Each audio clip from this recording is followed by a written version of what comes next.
大家好，欢迎来到快乐手工。之前呢分享过2款包，这2款包呢，我看到很多朋友都做出来了哈，返图给我，确实做得很棒哈。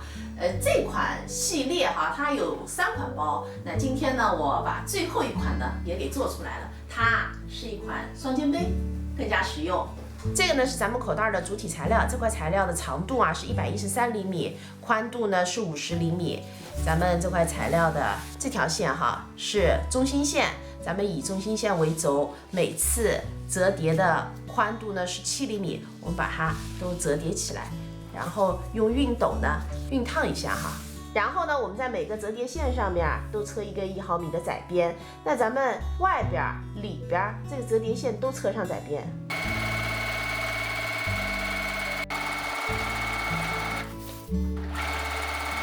下面呢，我们准备一根40厘米长的拉链和4个布片哈，这是布片的尺寸。我们把拉链的2头啊夹上2片布片，正面呢咱们是冲里的，然后呢车一条线，翻到正面以后呢车一个窄边。布片车好以后呢，咱把修剪成和拉链一样的宽度哈。接下来呢，我们把它固定在主体材料上边，咱们中心点啊和中心点对齐，正面呢和正面相对。我们车上这条边，翻到正面呢车一个窄边，那我们这个边和这条车上。接下来呢，我们准备2根背带，背带做好以后呢，这儿是一个日字扣，这儿一个口子扣，那日字扣、口子扣加上这个织带宽度呢都是2.5厘米的，我们把它固定在主体材料上边。主体材料啊带拉链的是上边哈，我们背带呢是固定在底部，这儿有根中心线，我们离中心线2厘米固定上我们的背带。那底部这边呢，尺寸是一样的哈，就是搁在这儿，咱们车一条线，然后这个上边呢，我们再固定上一根提手，这根提手的长度是30厘米，我们就放在这个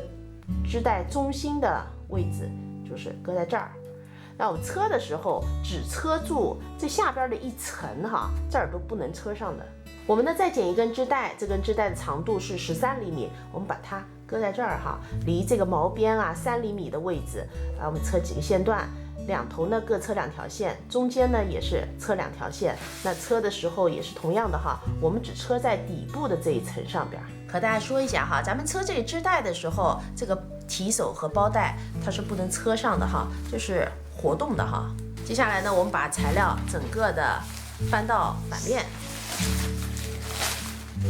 现在呢是咱们做包的关键一步哈，这儿是中心线，就是我们最开始向里折叠的这个中心线，这边呢折叠好之后是3层，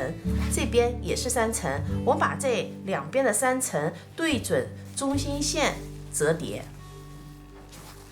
这边是这样子的哈，又是一个拉链，然后我们剪2个布片，把2头的毛边呢给包上。那我包边的时候呢，准备一根皮筋固定在这儿。包边包好以后呢，咱们这口袋啊就制作完成了。我同样的哈，还做了一个黑色的。那这个黑色的包呢，我在这儿还做了一个带拉链的小口袋。这期视频内容啊就是这些了，感谢您花宝贵的时间呢来看我的视频，记得要帮忙点赞哦。咱们下期再见。